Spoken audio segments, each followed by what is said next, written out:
أنا طبعا جيت العملية ما خبرت أحد يعني، حتى جيت بسيارتي ولبقتها تحت لأن أحيانا لا فائدة أنك تنشر وتخبر، يضيق صدور الناس وأنت خلاص متخذ قرارك ومستخير إيه. فجيت هنا تقريبا الساعة يمكن 7 الصباح، وهي تبدأ الساعة 9 كان المفترض. إيه، وجهزوني للعمليات ونزلوني تحت. فأذكر أنها آخر شيء أذكره لما دخلوني للتخدير، فجاء بيعطيني الإبرة اللي طبعا أعطوني إبرتين 3 قبل مهيئة، وبعدين جت الإبرة النهائية يعني اللي هي خلاص تقضي عليك يعني ترقتك. هي ترقت. فيوم أعطيته يدي سألت سبحان الله، وكان علي سكينة عجيبة يعني أنا حتى أتعجب منها الآن. يعني العادة واحد بيشقون رقبتك وبيطلعون فقرات وعملية دقيقة شوي يعني، وعندك عيالك وعندك أمورك يعني، ما أنت بعدين ماني بشايب كبير تقول واحد يعني. فسألت الدكتور قلت له العادة يعني الغياب عن الوعي كم يحتاج؟ قال بالضبط باقي لك 50 ثانية. فقلت أشهد أن لا إله إلا الله وأشهد أن شهدت 3 مرات. ما أدري واحد يصحى ولا ما يصحى يعني. ثم سبحان الله هذا آخر ما علمت. الله أكبر. إيه، الكلام يمكن الساعة 10 الصباح تقريبا، صحيت الساعة يمكن 10 بالليل. الأهل عندهم خبر يا شيخ؟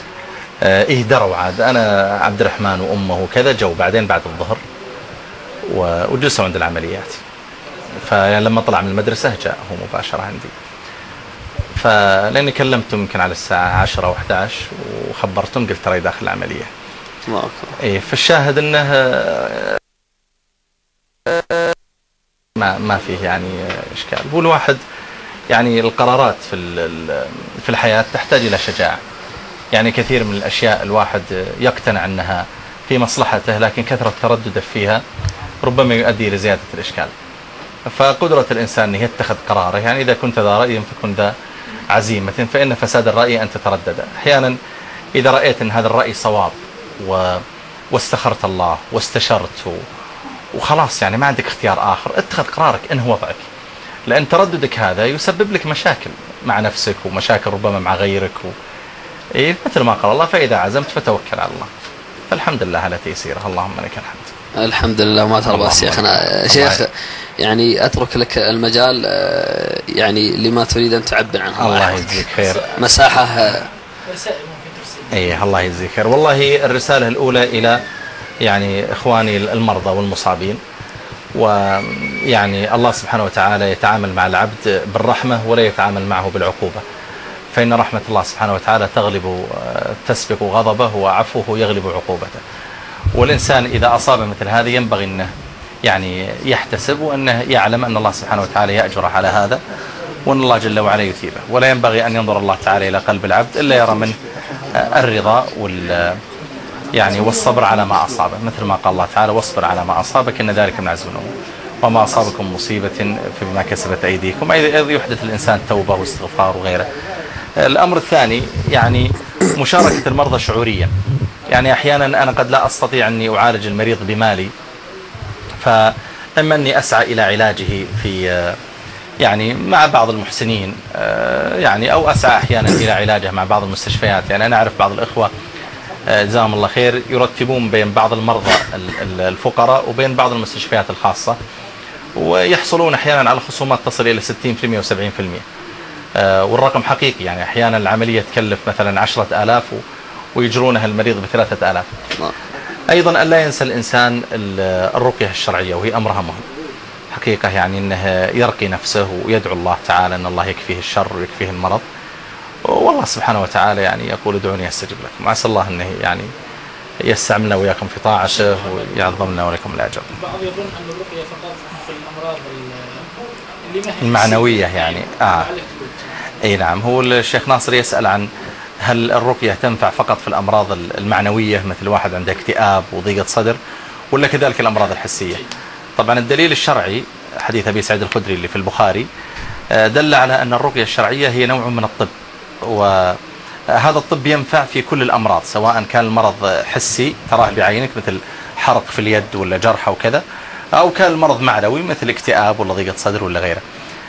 حديث أبي سعيد لما بعثهم النبي عليه الصلاة والسلام بعثا ثم أتوا إلى جمع من العرب كانوا موجودين، فاستقروهم فلم يقروهم. يعني الصحابة جو نزلوا ضيوف، فأولئك ما كان عندهم كرم فما أكرموا الصحابة، فذهب الصحابة وجلسوا في مكان يعني منزوي، فلدغ سيد القوم مثل ما في البخاري. فاللدغة هو أمر حسي، يعني واحد ملدوغ بعقرب أو بحية، يعني ما هو ما قالوا والله سيد القوم يعني اللي هم حزين ولا جاه ضيقة صدر ولا عنده مشكلة نفسية. فجاءوا عند الصحابة وقالوا إن سيد القوم لديغ فيكم من راق. قال أبو سعيد الخدري نعم، لكني لا أرقيه إلا بكذا وكذا، يعني كأنه يقول لا تستحقون الإحسان إليكم. والطبيب يصح أن يشترط أجرة يعني قبل أن. فجاء ورقاه بسورة الفاتحة قرأها عليه 7 مرات، يقول فكأنما نشط من عقال. فلما عادوا إلى النبي عليه الصلاة والسلام قال سبحان الله وما أدراك أنها رقية الفاتحة. فالمقصود أنه يعني أن الرقية الشرعية تنفع من هذا وهذا. والآن يعني مجرب حقيقة أن عدد من الأمراض الحسية سبحان الله إذا رقيت بالرقية الشرعية، لأن رقية دعاء وأن تدعو الله سبحانه وتعالى إذا مرضت فهو يشفين. فالذي يتحكم في المرض في مجيئه وذهابه وغيره رب العالمين، فبلا شك أنها تنفع بإذن الله في الحالتين. أي نعم. لكن رقية الإنسان على نفسه بلا شك أنها أنفع. يعني النبي عليه الصلاة والسلام يقول من أصابه شيء فوضع يده على الذي يؤلم ثم قال أعوذ بعزة الله وقدرته، بسم الله بسم الله بسم الله أعوذ بعزة الله وقدرته من شر ما أجده حاذر، قال 7 مرات يقول زال عنه ذلك. فرقية الإنسان لنفسه بيقين بلا شك أنها نافعة بإذن الله. جزاك الله خير شيخنا. أظن الله يجزيكم الزحام بدأ يزداد على الإخوان برا، الكل يعني يريد السلام على شيخنا والسؤال عنه. لعلك تختم اللقاء يا شيخ، بعدها يدخلون إخوان يسلمون عليك. الله يجزيكم خير. أنا حقيقة أشكركم على زيارتكم، والله لا يحرمكم الأجر، وبإذن الله تعالى يعني أسأل الله أن ينفع بالقناة. القناة ما شاء الله يعني مباركة. وأذكر أني كنت في هولندا قبل فترة واستقبلني أخ في المطار هولندي من أصل مغربي، ودخلنا بيته بنتغدى أول ما وصلنا فإذا هو مشغل بداية. الله أكبر. أي والله. فهي ما شاء الله ليس فقط في هولندا، لكن هذا آخر مثال يعني أذكره. فهي ما شاء الله مباركة. حتى أنا في المستشفى يعني القنوات المحافظة يمكن الآن 60 أو 70 قناة، ومع ذلك المستشفى حاطين المجد وبداية فقط. فبلا شك أنه لكثرة الطلب عليها. الحمد لله. عسى الله لا يحرمكم الأجر، وجزاكم الله خير على حرصكم. نقول لكم يا شيخ أيضا سلام الإدارة والأخوان كلهم المسؤولين في القناة، الكل كان حريص على الحضور، والأخوان أيضا المقدمين والمعدين والشاب يزيد رصيد، الكل ينقل سلام يا شيخ، سواء اللي في السعودية أو اللي في ليبيا أو اللي في اليمن أو اللي في مصر، كلهم يسلمون عليك يا شيخ ويقولون ما ترى باس. أسأل الله يجمعك بين الأجر والعافية. الله يجزيكم خير ولا يحرمكم من أجر. جزاكم الله خير يا شيخ. أسأل الله يكتب أجرك، ونراك إن شاء الله قريبا بإذن الله في ساحة الدعوة كما عهدناك شيخنا. أحباب الكرام، هذا زيارتنا وزيارة قناة بداية لشيخنا الشيخ الدكتور محمد العريفي، والاطمئنان على صحته بعد أن أجرى هذه العملية. فنسأل الله عز وجل أن يطيل في عمر شيخنا على طاعته، وأن يجمع له بين الأجر والعافية. ولا تنسوا شيخنا من الدعاء، وبإذن الله نراكم قريبا إن شاء الله، ونرى الشيخ يعود لما كان عليه في الدعوة وإلقاء المحاضرات وخطب الجمع. نسأل الله عز وجل يكتب أجركم، وصلى الله وسلم وبارك على سيدنا نبينا محمد. بارك الله فيكم، الله يجزيكم خير ويحفظكم. الله لا يهديكم.